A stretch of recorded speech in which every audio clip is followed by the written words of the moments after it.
So she runs. So what went wrong? There was air, there was spark, and there was plenty of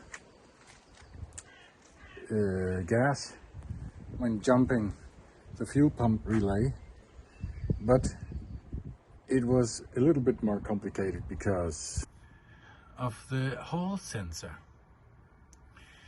The Hall sensor was broken, and in my Saab it sits on the lower pulley, the crankshaft pulley. But what I did wrong was connecting it wrong. I used the indications on the sensor housing and not the colors. And the colors were this first time more important than the indicators on the sensor housing.